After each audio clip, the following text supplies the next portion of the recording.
As always, man, appreciate you guys coming out, taking time. Thankful for your guys' time and all you guys that traveled to South Bend with us, man. Appreciate your guys' travel and coming out there. And like I said, always appreciate you guys. Thank you, Jesus, for an opportunity to get better and coach this team, man, and have an impact on these kids. I love this team. I love the staff, and I love Bronco Nation. We got to continue to get better with everything we do. And we played 5 games and learned a lot from those 5 games. We're 3-2.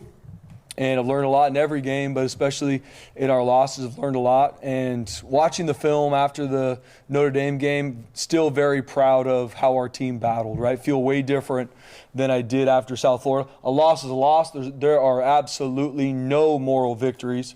We lost in all 3 phases. That's hats off to Notre Dame. But our team battled. And we had every opportunity to make plays to win that football game. We didn't, and that's for us as coaches. But when you have a foundation of your guys playing hard, you always got a shot. And there's a lot of things for us to clean up in all 3 phases. Watching the film, offensively, similar to what we talked about, we got to continue to find ways to create explosive plays, right? I think we only had 3 explosive plays in the game. You're not going to win football. You're not going to win football games that way. When you turn the ball over, which we did, and you don't create explosive plays and you give up explosive plays, you lose the game 98% of the time. Right? That's a stat that we look at holistically, and we did not win those areas, and we lost the football game because of it. There are some good things offensively that we did show in the game. We got to continue to build on, right? And I think just like anything we talked about, like watching the game again, there's some good things Maddox did, right? He did make some good throws. There's some really good things our receivers did. Like there was more opportunities in that game where they were open and created separation than I initially saw on the field. And I'm proud of that. We got to continue to build on that. There's some moments with our protection that was really good. There's some moments with our protection that it wasn't. So we were not able to get in rhythm as an offense to sustain drives. Penalties hurt that. Still some sins, self-inflicted negatives, some false starts that put us behind the sticks. There's obviously a couple calls in the game that I think obviously I can nitpick. Those happen. We got to respond when some of those penalties or mistakes happen and be able to be explosive, and we weren't. And at the end of the day, we turned the ball over, which can't happen. So have had really good conversation with our leaders today. It's a great group of guys that's excited to learn and grow from this, but I am proud how they battled. Defensively, very similar, man. They battled. We did not tackle the way we want to. Those are 2 really good running backs. And that's not an excuse by any means, but it shows where you're at as a tackling team when you go against really good ball carriers. And so it's a really good barometer for us of where we need to grow to. We're going to see really good running backs this Saturday night against New Mexico. Have to continue to improve our tackling at all 3 layers of defense. But I'm proud of how our guys were able to find a way to create negative plays defensively. We did have 2 4th down stops, which is huge. But we didn't take the ball away at all. We need to defensively, especially in those games, and really any game, we got to take the ball away. That's a huge stat in regards to winning football games. But I'm proud of how our guys battled. And special teams-wise, there was really good back and forth. We had an opportunity to block a punt, missed alignment by us that would have created that. We didn't. But proud of some of the back and forth. The blocked PAT, when they're chasing points, that's a huge deal for us. We didn't play great as a punt unit on Saturday afternoon, which we have played really well as a punt unit to date. So we got to look at and see kind of why we didn't cover the punt early in the game well. That led to an explosive play. And then obviously the sky punt situation where we want to be able to pin them inside their 10-yard line. It wasn't a good punt, and we got to get that fixed. So in all 3 phases, there's a lot to learn and grow from. Disappointed that we lost the game. Disappointed in the fact that we didn't come out of there with a victory. And when you get these games at Boise State, I take full responsibility. We have to find a way to win those games, and we haven't. And that is on me. I don't ever want anyone to think that I'm okay with that. And we got to find a way too, because we do have enough to find a way to win those games, and we didn't. And our staff, our players are excited to learn from it. Fast forward into New Mexico this Saturday night, man. Really, man, so impressed with what Jason Eck has been able to do in his time in New Mexico. Obviously impressed with what he did at Idaho. But, man, what he's been able to do at New Mexico in the months he's been there is impressive. I mean, he's a Coach of the Year candidate, no questions asked. And he's earned that. How they've been able to play. I mean, they're 3-2 like us. Absolutely battled Michigan on the road, game 1. We're in that game the entire game against a top 15 team on the road. And then they go into UCLA, beat UCLA. I mean, they beat them well, and we just saw what UCLA can do in beating Penn State, and they played really well. So hats off to Jason Eck. I mean, I'm not saying that just because we're playing him this weekend. I mean, I think the world of what he's done, his coaching staff, his players. I mean, they're one of the top teams in the Mountain West, and that's earned and deserved by him, and their staff deserve that credit. When you look at what they do offensively, I mean, they put you in a lot of conflict. They got a bunch of tailbacks, and all of them are explosive. They did a really good job in recruiting by finding guys that can come in and play and make an impact. Their running backs are good. The quarterback, Jack from Idaho, man, he's a really good quarterback. He can make all the throws. He is very mobile as well. Their O-line, Coach Erik, I mean, he's done a really good job with their offensive line. They attack you in the run game. We're going to see run schemes to attack us, not – all right, this is just kind of what we do. No. They are going to do run game to attack Boise State. And what we have struggled with, we will see Saturday night. We got to make sure we're dialed on that. They got their tight end, number 7, who's an Arizona transfer, is a really good player. He's a matchup issue. Run game, pass game, he's done a really good job. They got receivers that can run. And schematically, they're going to attack you. They're going to have trick plays. They're going to give you formations to adjust to, extra tackles in the game. They put an O-lineman in the game. Like, they do a lot of stuff to put you on your heels. That's hats off to Coach Eck and their staff. So we got a lot to deal with defensively. And on the flip side, what they do defensively, they play really, really sound football. And watching their film, really impressed with just how sound they play. Coach Eck's son, Jackson, the number 6 linebacker, man, he plays hard. He plays relentless. He's one of the best players in the Mountain West that I've seen defensively. Love how he plays linebacker. They got a really good front, too. They got an edge player, number 1, that can create a lot of havoc on the quarterback. DB-wise, they hit really good on some of the transfers they got that can cover, and they're not going to give up explosive plays. They deny the explosive play defensively, and I got a lot of respect for that. Special teams-wise, they got really, really good returners. And that's something even talking with Coach Collins today. Our coverage units have to be on point. They're going to fake a punt or a kickoff. That's going to happen on Saturday. We got to do a really good job responding to that. And we got to cover kicks because they got returners that can make you miss and make you in a really bad spot really quickly. So we got our hands full of New Mexico, man. Hats off to Coach Eck. We got a really, really good opponent come to the Blue on Saturday night, and we need Bronco Nation to show up just like they did against every single opponent this year. And once again, Bronco Nation, thank you for taking the time and money to come see us in Notre Dame. Man, that does not go unnoticed. There was a ton of blue in that stadium, and I'm so thankful for our fan base. I know they're going to show up in a major way Saturday night, and we need every single bit of them with the Lobos coming to town. With that being said, open up for questions. Spencer, just with the penalties, we chatted a little bit over the weekend about them. Is there anything actionable you can do to maybe help bring back the penalties, whether it's practicing reps in practice or pulling guys out for a series? Is there something you can do to bring this back? Yeah, we got to figure it out, right? I mean, we are in the business of being problem solvers.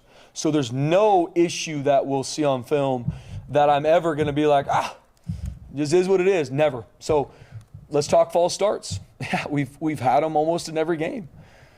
We are not like, it's whatever. That can't happen. Cannot happen. You can't start behind the sticks. So we're looking at what are we not communicating? Is it performance anxiety in some of these moments? Is it our guys getting worn down? But we have to figure that out. And that's a conversation we've had. There's some penalties in play that happened, that like the one on Latrell on the explosive screen. I think he did a really good job with it, right? I mean, I really do, right? But we're going to coach there were some PI penalties in the game. We got to coach it better. But our guys are battling. There was the personal foul on the trail on the when he tackled the guy at the interception. Watch it on film. It was late. Honestly, seeing it in game, I thought it was pretty bang bang. I thought it was bang bang. He's getting the guy on the ground after an interception. Those are ones I got to continue to look at and how we're teaching it to make sure. But any penalty, all penalties are a version of a lack of discipline. No question. I got to look at that as a staff with our players. How can we make sure we have high accountability to make sure that doesn't happen? There are bang bang things that happen in a game, holding, that we just got to make sure it's a fundamental and technique issue. So we're looking at it to make sure we can be better, because I don't know how many penalties Notre Dame has. I think we had 11, and that's going to put you behind. Matt Lauder, I don't know what you can say about his injury, but do you expect it to be a long-term thing, or is it something that you think he can bounce back? Yeah, as of right now, I feel really confident that Matt will be available this week. He was going through concussion protocols last week, and so obviously hurt not having him, but I believe he's going to be ready to roll. That's not 100% yet, but I believe he's going to be available. Did you have to change up your offensive game plan at all without him in there? I mean, Matt Lauder is a huge part of our offense, but it's next man up, carry the flag, and our guys did a good job responding from either different personnels we use. I mean, we used some 10 in the game, right, to get some more receivers in, and Matt Wagner stepped up and did some really good things, and some other tight ends did as well. So it's always next man up, carry the flag, but Matt Lauder's a huge part of our offense. Going back to the penalties, a third of your penalties are by the offensive line. Do you compartmentalize it when you look at the penalty problem and look at, okay, there's been 15, 16, 17 offensive line penalties, I think by 6 different guys, maybe everybody but Cage. Yeah. So how do you compartmentalize the offensive line part of that? Yeah, every single penalty we look at to see why did it happen. And then what are we teaching? What are we teaching? Are we missing stuff? Because what we control as coaches, this isn't mythological. Right? We control our meetings and our practice. That's what we have with our players. So if there's an issue, tackling gets brought up, penalties get brought up, we have to find a way, Prater, in meetings and practice to get it fixed. False starts. What are we missing? Are we not teaching something the right way? Are we not drilling it the right way in practice? Or is it a performance anxiety? Then we got to turn the heat up more in practice so when I get in the game, I'm not acting out of character. I'm doing exactly what I'm trained to do. Because when you practice, you're not just practicing to get something right. You're practicing to know without question I'm not going to get it wrong, right? And so absolutely, I mean, we're looking at, there's some holding penalties that are just a lack of us getting our feet in the ground. So I'm off balance, I'm not in a good spot, a D lineman crossed my face, now all of a sudden I got to hold him to not give up a TFL. Fundamentals. And we got to work to get it fixed. When it comes to Maddox, decision-making wise, early in the game, it seemed like there was a couple of times where he would roll out of the pocket when maybe the pressure just wasn't there. Yeah. What did you see kind of decision-making wise early on? Yeah, I think just like anything, and Maddox does a great job not giving up sacks, right? I mean, I think that's something that people don't see enough of, right? It's okay to throw that ball in the stands, man. And he's done that at a very high level. Took some sacks on Saturday, some because of a lack of protection, absolutely. And so in game, I mean, playing quarterback at Boise State, we put a lot on Maddox, and he absolutely can handle it, like I said, and I will not ever go away from how I felt at the end of the game. I feel the same even watching the film. Maddox Matson is our quarterback, and I wouldn't want to have any other quarterback in the country than him, period, end of story. But there are moments in the game where the protection was there, and he left the pocket too early. Absolutely there was. There was some times, though, that the reason why that happened is because a play affected how he felt previously. That's a big thing for me with Max is don't let one play affect the next. Just because maybe on one read, the backside read wasn't open, don't not come back to the backside the next time we're in a similar concept. Does that make sense? So just don't let it affect. But he's a competitor. Yes, there's some things on film, no doubt, that Maddox has to do better. Absolutely. But that is our quarterback. He did some good things on Saturday. He battled, and he's going to learn and grow from this game. Yeah, I think only attempted one pass over 20 yards in the air down the field. Was that the pressure, not having the time? Was that the guys not getting open? I mean, you mentioned trying to get the ball down the field a little more. We have to be more explosive offensively, BJ. Now, before I even get to that question, we have to be able to run the football efficiently. That's a DNA part of our team, and we didn't. I mean, I think we rushed for 2+ yards a carry. That you're not going to be successful as an offense if that's where your rush yards are. So, and then that we're playing into the defense's hands if we can't run the football, because then they can just let the front eat and they can play whatever coverage they want, and that makes it tough. So first off, we have to be able to run the football, and then we have to be able to be explosive throwing the football downfield, play action, all these different things to get guys. We got to be able to throw deep fade balls and let our receivers go win 50. We have to, absolutely.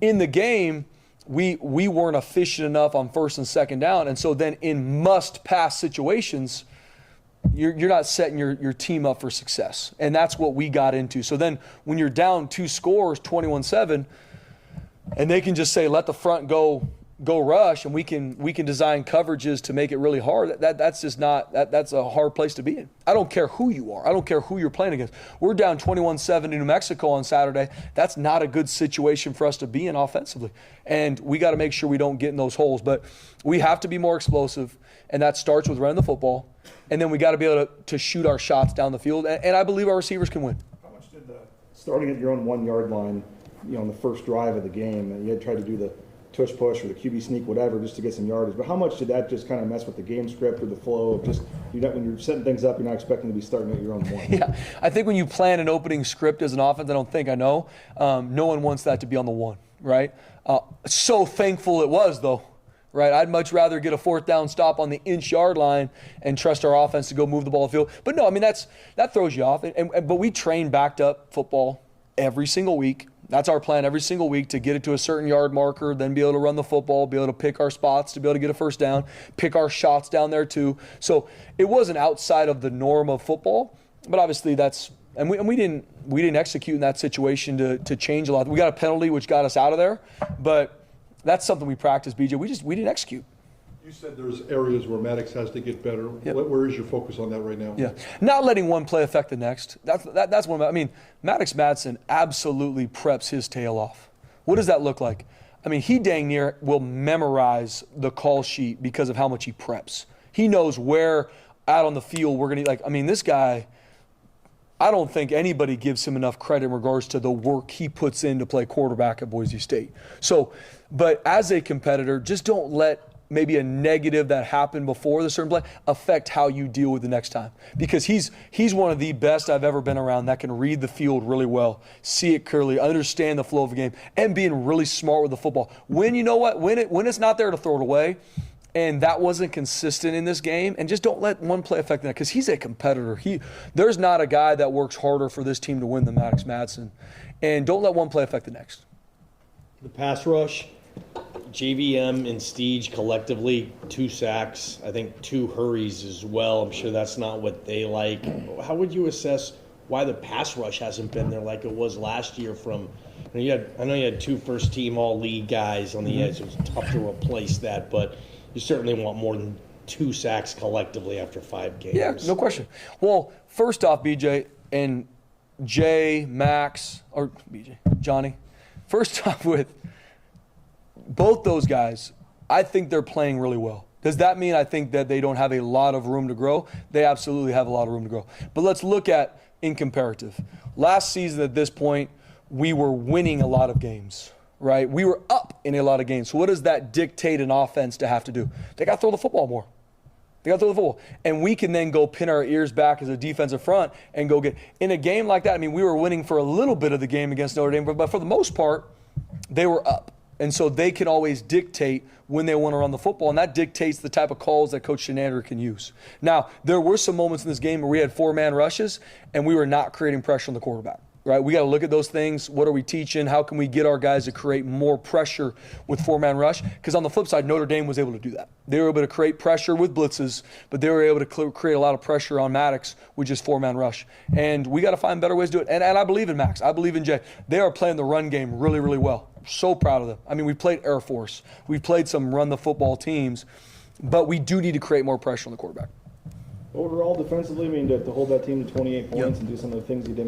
There were some big explosives, but overall, what did you think of the defense? I'm proud of how they battled, BJ. I really am. And I had a good talk with our defensive staff and our defensive leadership. Man, there was no quit in our defense. Even missing a tackle, giving up. There's a couple 3rd downs where we didn't execute. That's a lack of execution, but we still found a way to get a stop. I'm proud of that, man. I'm proud of how our guys battled. Going to the game, I think they're one of the most explosive offenses in the country. And what our guys did, there's still so much there for us. There's multiple missed tackles that I know we're better than. Those are 2 really good backs, but I know we can tackle better than we did. We got to continue to train and rep it. But overall, I'm proud of how our defense battled. The biggest thing defensively that I want to continue to focus on for our defense is we got to get off the field on 3rd and long. Have to get off the field on 3rd and long. We lost a couple 3rd and longs that if we don't, that game could swing differently because that's like a turnover, right? And there's a couple plays there, especially in the 2nd quarter and the 3rd quarter that we didn't, that led to points. So, but very proud of our 2-4th getting off the field on 4th down. Huge. And we got to create more takeaways. You've played 2 tough non-conference games on the road against teams that are having good seasons, Notre Dame and USF. How do you think that'll help you heading into the second half? Yeah, first off, Bob, I want to be very clear with everybody. I'm disappointed that we lost those 2 non-conference games. We don't schedule games to not win. At Boise State, we don't. And I talked to a lot of head coaches in the offseason that, oh, yeah, we're playing this team, and we're going to go shoot our shot. What are you talking about, shoot our shot? At Boise State, we sign contracts to win. That's the standard here. That's not like what I'm trying to create. That's been the standard here, and we haven't. And that frustrates me. That disappoints me, but I'm also know that what God's going to work it all for good. I believe that. We're going to learn from this, to your point, Bob, and I believe it's going to make us play better down the stretch as long as we learn from it. If as a team we don't, if as a team we're like, oh, whatever, and we live in an entitled world that we're just going to go, we'll lose every game we play because every single team we play has an opportunity to beat us. I know New Mexico has every right and all the talent in the world to come in here and beat us on the blue. So what are we going to do this week? So long way to answer your question, Bob. I'm disappointed we lost, but I really believe we learned from every game, but especially our losses, and we got to be better. Jason Eck, when he was at Idaho, he came down to Boise a few times a year. Did you ever get a chance to talk to him or meet him, or do you have any sort of relationship with him? I didn't meet him a lot when he was at Idaho. Obviously, thought the world of him from afar, but getting to know him when he's been at New Mexico with meetings and whatnot, man, awesome dude, great personality. I mean, he's a football coach. He's a football coach, great to be around. I bet his players absolutely love him. And, I mean, just look at the body of work. Look at what he did at Idaho in the, I think, 3 seasons he was there. Took them from not a great football team to a playoff team. And then, I mean, shoot, look at what he's done in New Mexico in 8 months, 9 months, whatever it's been. Like, it's impressive. I mean, my hat's off to Coach Eck. And I don't say that lightly. I don't do that just because we're playing like – and I told him, and I texted him even after the UCLA game, like, that's impressive with what he's been through, first-year head coach at New Mexico, and how he recruited, the schematics they have, how hard their guys play. I mean, he's a Coach of the Year candidate for me. When you look at film of them and kind of the creativity they have in their play call, just how ready do you guys need to be for just about anything? We got to be ready for everything. I mean, they're going to come in here. Absolutely, their clip's going to be full, and our needs to be too. I mean, we're going to get everything from them, and that's who they are. That's a mentality for their football team. I mean, if you're going to get trick plays, you're going to get a bunch of different personnel groupings on offense, a bunch of different stuff to throw you off. Defensively, they're going to be on the attack. They're going to be sound. They're going to pick their spots. I mean, we have to be ready to play our best. If we're not, we're going to lose. I mean, that's when you got a really good conference opponent coming to town, we got to prep to play our best. And I got the utmost respect for Coach Eck and their staff. Coach, you're trying to win a game on Saturday, and you don't believe in excuses, but since the NIL era started in 21, this football team is 0-7, and there's lots of different ways you can decipher that, but in many cases it's dudes versus dudes. Big picture, looking at what you guys need to do NIL, how much more do you need to push this to be competitive, to stay competitive, to be a national brand in the NIL world? Yeah, Brett, a great question, and the question was brought up even after the game, and to me, I see it like this. It's 2025, and it's my job as a head coach to recruit, to retain. That's a huge part for me, retaining our best players and give ourselves the best opportunity to win every single game we play. Not kind of try to win a little bit and then no. We have to retain and recruit a roster to win every single game we play in. Period. End of story. And I believe this year we have absolutely enough. I believe we had enough to beat South Florida. We didn't. That's on me.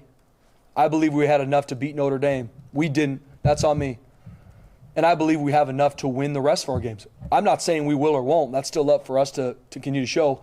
But I do believe and know in the future we have to continue to grow in the NIL space. But I believe in Jeremiah Dickey more than anybody in the country, man. I believe we have the absolute best athletic director that is already looking for ways to continue to grow in this space to where we can support our players. But everything for me is going to be about retaining our best players, and then the players we do recruit have to fit here and have to be about this team. And do they want to come and have their life changed and be a part of a different program? But I believe we have enough. There is absolutely, and I'm not saying that because that's the right, like there's no excuse. We went into South Florida and I believed every bit of my soul we are going to win this football game. We go to Notre Dame, there was not a doubt in my mind we're going to find a way to win. I didn't know how, but I was like, we're going to find a way because we don't need to beat them 10 times. We need to beat them once.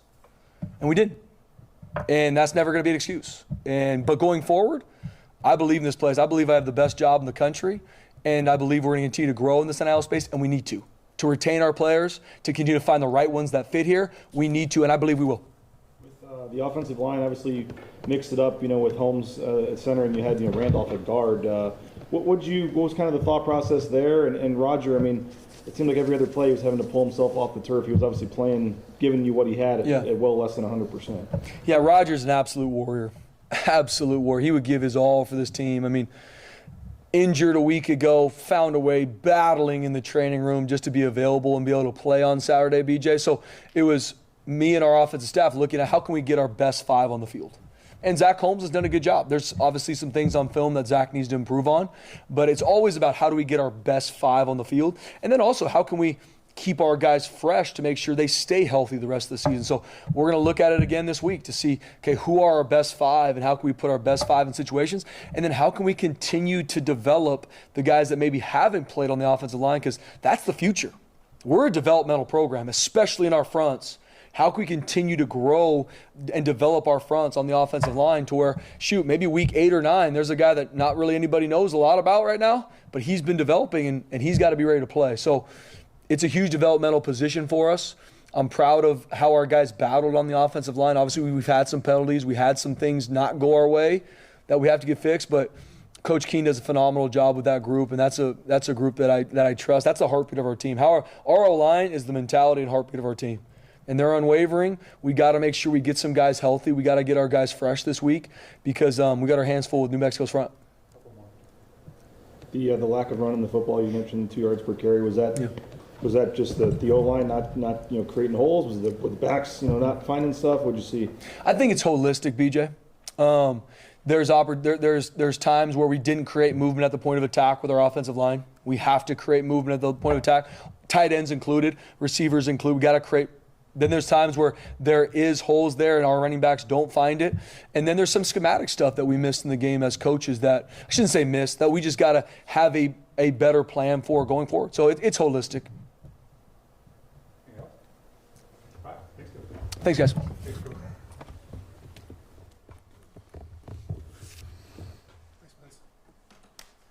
Love you.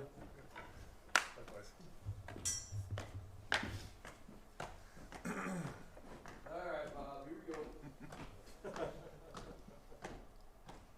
Hall of Famer. Official now. Azusa Pacific's calling you soon, Spencer, but Bucknell Hall of Famer. What has for me?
Go for it.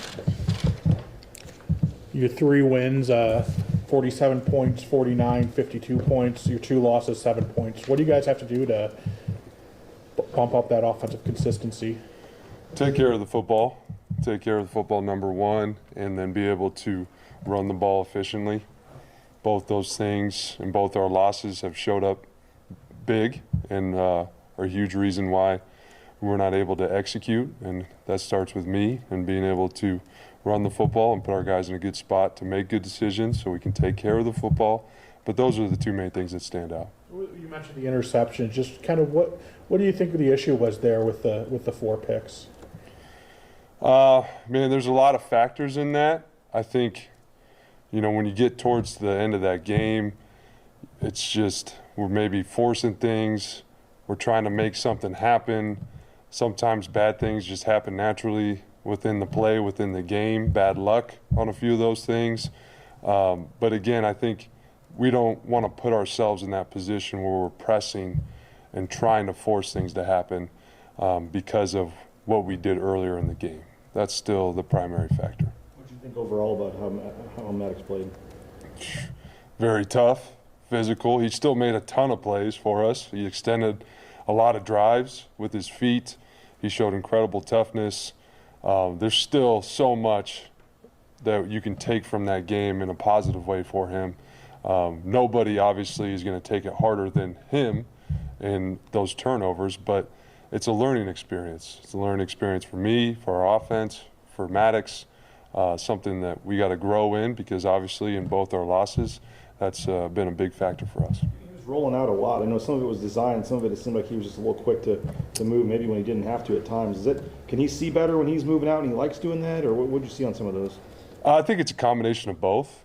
Some of it is designed to get him out. Some of it, he was, rushed based on the pressure we were giving up. Some of it he probably left too early, and he will admit that. So it's just a combination of factors that we got to get better at, and I got to help the entire offense get better at so he can feel confident just playing his game. When the run game isn't as efficient as you want it to be, what are you seeing going on?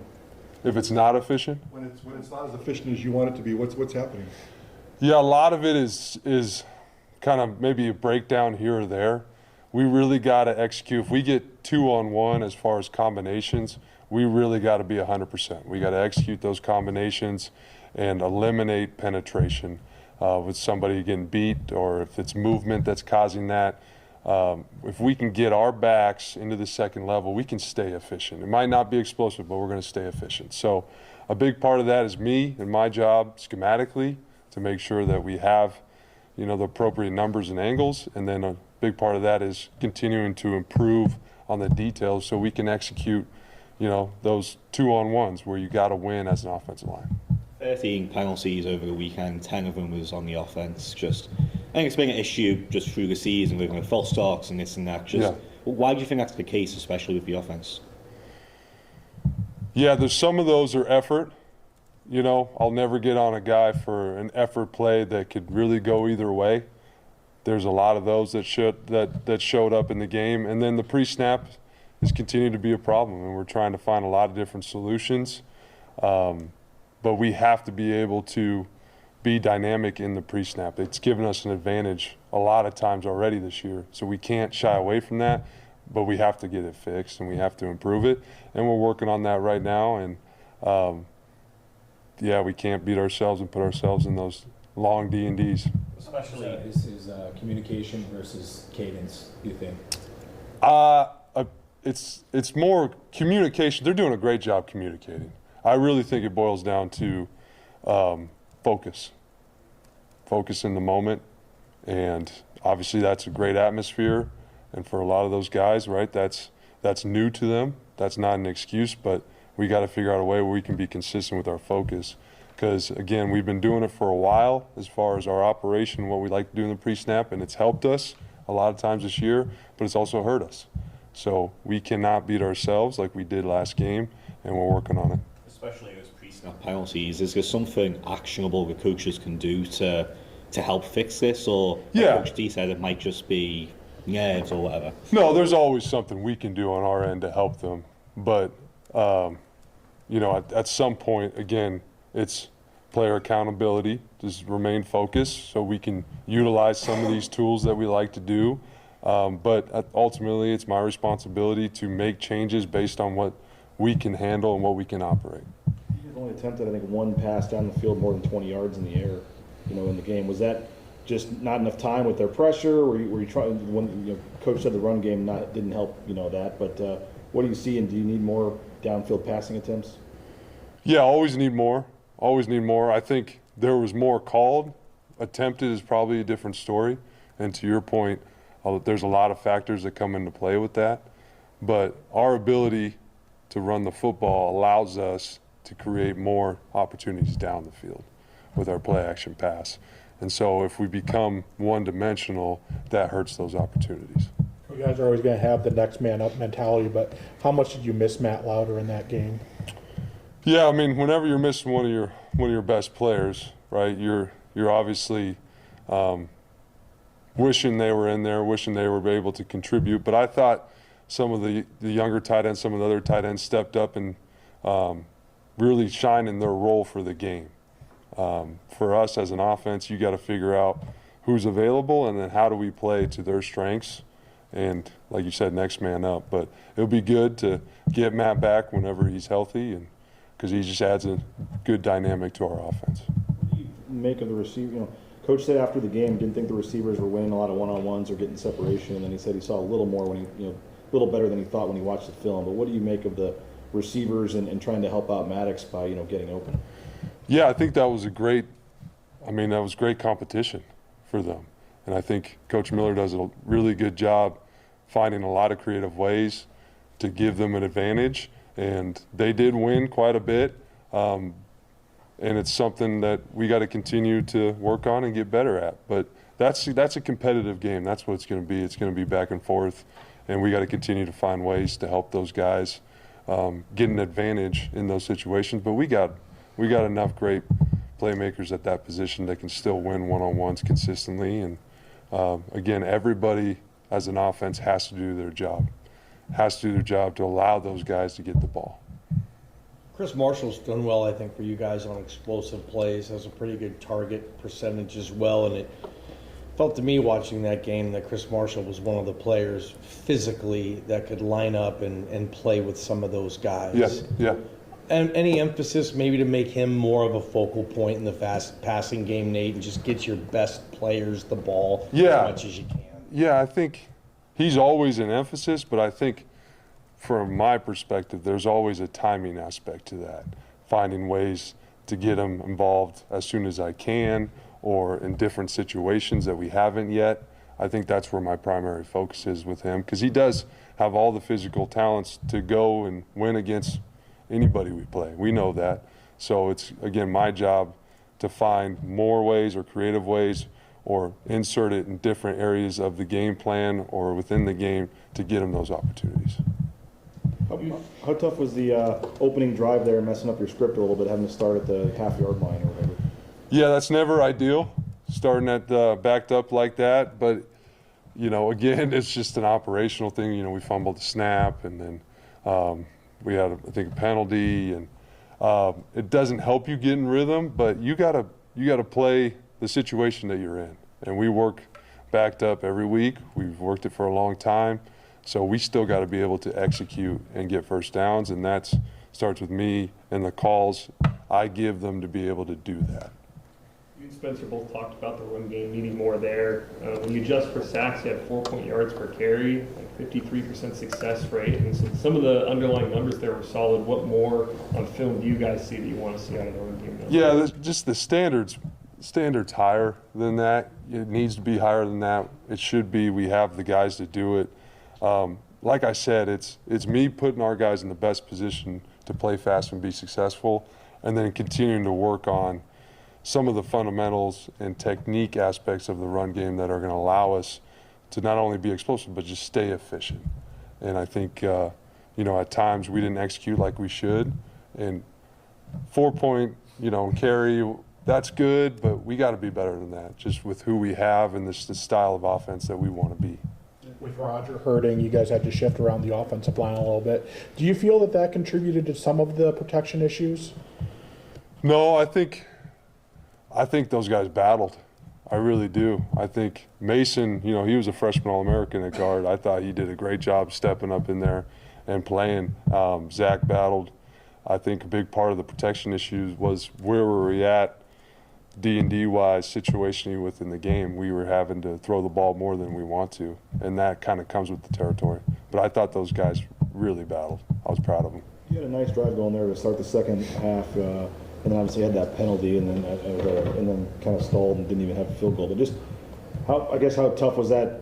Questionable, I guess you could say, penalty, because you guys really had the ball moving there. And did you like that response you guys had coming out of the locker room? Yeah.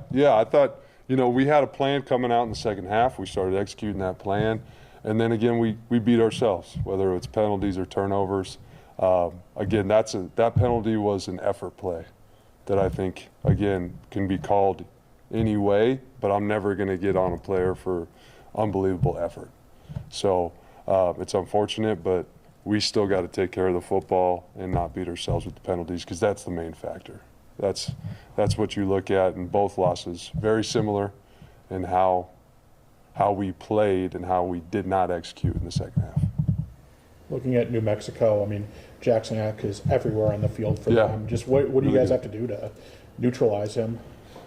Yeah, he's a great player. You could tell he really gets the whole defense in rhythm with his communication. He's played a lot of football. He does a lot of great things for them. A big part of it is just sticking with our scheme and being able to go out and execute. I think if we do that, he's always going to make plays, but we're going to be able to do what we do at the end of the day, and that's still the focus. It's internal. How do we continue to get better? But he is a phenomenal player. A lot of fans have asked why you guys don't run more trick plays. What's kind of your philosophy there? I know you didn't run a ton. They didn't run a ton last year, with Cutter. But what is that something that maybe you need to, when the offense is stalling at times, try to dig in that bag a little bit? Or yeah, I think it's situational. We definitely have it in our arsenal, but I think it's game specific. It's situation specific.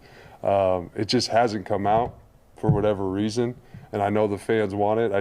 I also know, defenses are good these days. There's not a lot of room for error, so you got to be smart about how you use your funk or tricks or anything like that. Have you been a guy who likes that kind of stuff or leans against it? Or no, I love it. I love it, but I love it when it's the right time and right look. I'm not trying to create more disadvantage for our offense. We got to get better at staying ahead of the chain. So it's all timing. But I'm on board. Any more? Thanks, guys. Thank you, guys.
Everyone ready? All right, go for it. How did you feel overall about the defense limiting that offense to 28 points? Proud of the way I thought the guys played really hard. Talked to some of the Notre Dame coaches afterwards, very complimentary about the effort and the physicality we played with. So happy with that. Obviously, when you're playing in a game of that nature, where you're playing a good team and a good program, which I think Boise State has a good team and a good program. So you're playing, two really good teams. You got to limit your mistakes. You got to tackle well. They tackled better than we did. They created some turnovers. We didn't create turnovers, and that's kind of, to me, on the defensive side of the ball, that's what you have to do in a big game when you're playing against another really good team. So I was happy with a lot of things, but we didn't tackle well enough. We didn't cause enough turnovers, and we had some opportunities we could have. How do you improve the tackling, especially on some of those big chunk plays? Yeah, I think we talked about it yesterday. Obviously with Coach Danielson and the staff, and we've got to continue to find different drills. Obviously, we've been working at it, but the drills obviously haven't been carrying over. So we've got to find some different ones. Search high and low. Some of the guys right now are talking to some other coaches around the country, and I think the biggest thing is we've got to find drills that we can develop confidence in our players to tackle. And I think, they just got to play fast. When we target low, we put our chest or our shoulder on people, good things happen. Target high and start reaching, bad things are happening. So we've got to get those bad habits eliminated, and then I think the tackling will improve a lot. What's the biggest thing you take away from the 2 fourth down stops in the first half? Yeah, super proud of the guys on that one. We needed the goal line stand. We haven't operated as well on the goal line this year as we did last year, so that was a big one for our team, no matter who we're playing. And then a second one, I guess you kind of count that as a takeaway a little bit, but those are huge in the game, huge for momentum for us. Very proud of the way the guys played also, just on those 4th down stops, bringing it up. But we talk about putting out the fire if something bad happens during the game, momentum-wise. I'm happy that Notre Dame was not able to get any points off turnovers in the game. So that's another thing to be our defense needs to build off of. You've been around a lot of different programs, a lot of different levels, Chins. In your opinion, has NIL, where we are now, has it furthered the separation from the power to the group of 5, in your opinion? I mean, obviously you're talking apples and oranges when you're talking about payrolls, right? But listen, I told our guys, we coaches and players the same. We didn't come to Boise State to be in these games. We came to Boise State to win these games. We just have to be who we are, and who we are is we are going to develop players. Now, NIL, we have to retain our players, but we've got to be the best developers in the country, and that's the secret sauce for Boise State. Is there separation around the country? I think at a lot of places, but at Boise State we've got enough talent. We just got to be ultra dedicated to developing that talent, and we've got to continue to always be progressive in how we're doing that, how we're finding players, how we're recruiting players. Can we keep them here? Can we develop them? So there probably is, to answer your question, but that's never going to be an excuse at Boise State. How tough was that after you guys took the lead for them? In 3 plays already inside the 30 right away, and then they end up scoring on that drive to take the lead before half. I mean, how tough was that, I guess, finish to the first half after you played so well, for most of the half? Yeah, well, that's one thing we talk about a lot, BJ. It's winning the middle 8. And for people who don't always know what that is, the end of the first half and the beginning of the second half, because that's where a lot of momentum is swung in a football game, and obviously we did not get that done. Who knows how that thing looks? You get a stop there, or you get a turnover, you get the ball back to the offense, maybe they get a score and we go up. But we've got to find a way to win that middle 8, and whether that's we need to change up the calls or we just need to operate better offensively, defensively, whatever the case may be, winning that middle 8 is a huge piece to winning big football games. Whether it's stunts or pre-snap shifts, how do you just create more pressure from the defensive line on the quarterbacks? Yeah, I think, there's going to be games where there's going to be more, games where there's going to be less. I think Notre Dame does a really good job of, like our team, we do a good job protecting the passer too. And I know on third down in the game, I don't get to watch it, so I don't know what goes on. But first and second down, our team does a really good job of mirroring the runs with the play action pass, as does Notre Dame, and they use extra protectors. So they did a good job of protecting their quarterback. But I think we've got to end up with some probably a little different looks, bring some different pressures. We can bring some more non-traditionals, those kind of things.